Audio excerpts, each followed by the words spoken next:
Rainier Maria Rilke, Letters to a Young Poet, Letter 4. Worpswede, near Bremen, July 16th, 1903.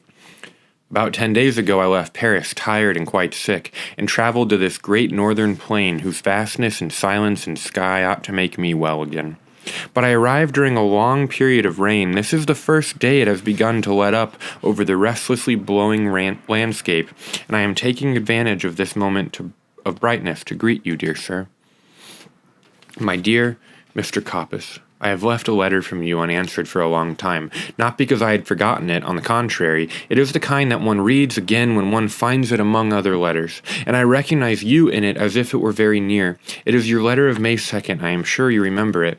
As I read it now, in the great silence of these distances, I am touched by your beautiful anxiety about life, even more than when I was in Paris, where everything echoes and fades away differently because of the excessive noise that makes things tremble. Here, where I am surrounded by an enormous landscape, which the winds move across as they come from the seas, here I feel that there is no one anywhere who can answer for you those questions and feelings which, in their depths, have a life of their own. For even the most articulate people are unable to help, since what words point to is so very delicate it is almost unsayable. But even so, I think that you will not have to remain without a solution if you trust in things that are like the ones my eyes are now resting on. If you trust in nature and what is simple in nature and the small things that hardly anyone sees and that can so suddenly become huge, immeasurable.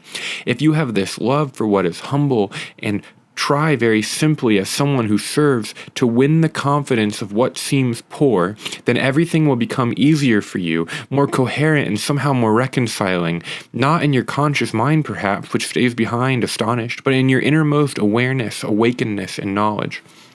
You are so young, so much before all beginning, and I would like to beg you, dear sir, as well as I can, to have patience with everything unresolved in your heart, and to try to love the questions themselves as if they were locked rooms or books written in a very foreign language. Don't search for the answers, which could not be given to you now, because you would not be able to live them. And the point is to live everything, live the questions now. Perhaps then, someday far in the future, you will gradually, without even noticing it, live your way into the answer.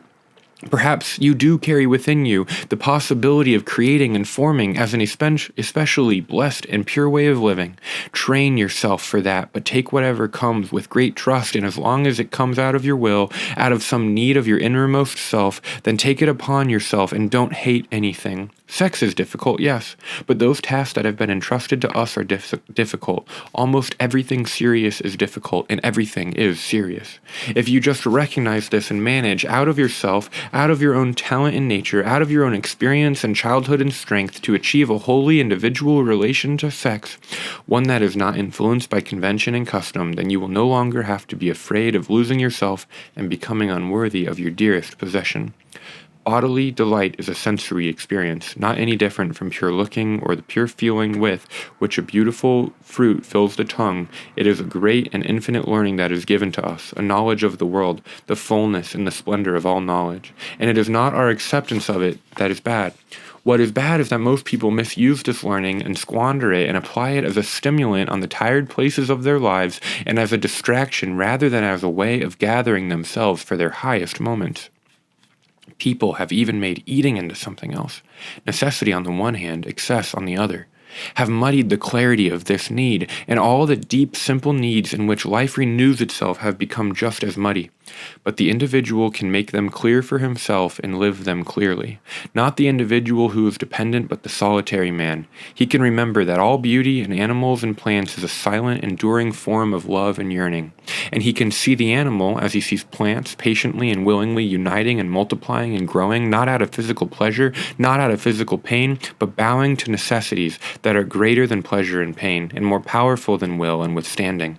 If only human beings could more humbly receive this mystery which the world is filled with, even in its smallest things, could bear it, endure it more solemnly, feel how terribly heavy it is instead of taking it lightly, if only they could be more reverent toward their own fruitfulness, which is essentially one, whether it is manifested as mental or physical, for mental creation too arises from physical, is of one nature with it, and only like a softer, more enraptured, and more eternal repetition of bodily delight.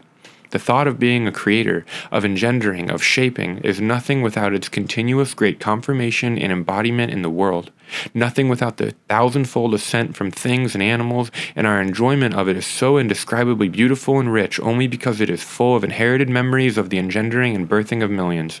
In one creative thought, 1,000 forgotten nights of love come to life again and fill it with majesty and exultation. And those who come together in the nights and are entwined in rocking delight perform a solemn task and gather sweetness, depth, and strength for the song of some future poet, who will appear in order to say ecstasies that are unsayable, and they call forth the future, and even if they have made a mistake and embraced blindly, the future comes anyway. A new human being arises, and on the foundation of the accident that seems to be accomplished here, there awakens the law by which a strong, determined seed forces its way through the egg cell that openly advances to meet it. Don't be confused by surfaces. In the depths, everything becomes law. And those who live the mystery falsely and baldly, and they are very many, lose it only for themselves and nevertheless pass it on like a sealed letter, without knowing it, and don't be puzzled by how many names there are and how complex each life seems. Perhaps above them all there is a great motherhood in the form of a communal yearning, the beauty of a girl, a being who, as you so beautifully said, has not yet achieved anything. Is motherhood that has a presentiment of itself and begins to prepare, becomes anxious, yearns, and the mother's beauty is motherhood that serves, and in the old woman there is a great remembering, and in the man too there is motherhood, and it seems to me, physical and mental. His engendering is also a kind of birthing, and it is birthing when he creates out of his innermost fullness. And perhaps the sexes are more akin than people think, and the great renewal of the world will perhaps consist in one phenomenon, that man and woman, freed from all mistaken feelings and aversions, will seek each other not as opposites but as brother and sister, as neighbors, and will unite as human beings in order to bear in common simply, earnestly, patiently, the heavy sex that has been laid upon them. But everything that may someday be possible for many people, the solitary man can now already prepare and build with his own hands, which make fewer mistakes. Therefore, dear sir, love your solitude, and try to sing out with the pain it causes you. For those who are near you or far away, you write, and this shows that the space around you is beginning to grow vast. And if what is near you is far away, then your vastness is already among the stars and is very great. Be happy about your growth, in which, of course, you can't take anyone with you, and be gentle with those who stay behind. Be confident and calm in front of them, and don't torment them with your doubts, and don't frighten them with your faith or joy, which they wouldn't be able to comprehend. Seek out some simple and true feeling of what you have in common with them, which doesn't necessarily have to alter when you see yourself change again and again. When you see them, love life in a form that is not your own, and be indulgent toward those who are growing old, who are afraid of the aloneness that you trust. Avoid providing material for the drama that is always stretched tight between parent and children, and it uses up much of the child's strengths and wastes the love of the elders, which acts and warms even if it doesn't comprehend. Don't ask for any advice from them, and don't expect any understanding, but believe in a love that is being stored up for you like an inheritance, and have faith that in this love there is a strength and a blessing so large that as you travel as far as you wish without having to step outside it. It is good that you will soon be entering a profession that will make you independent and will put you completely on your own in every sense. Wait patiently to see whether your innermost life feels hemmed in by the form this profession imposes. I myself consider it a very difficult and very exacting one, since it is burdened with enormous conventions and leaves very little room for a personal interpretation of its duties. But your solitude will be a support and a home for you, even in the midst of very unfamiliar circumstances, and from it you will find all your paths. All my good wishes are ready to accompany you, and my faith is with you. Yours, Rainier Maria Rilke.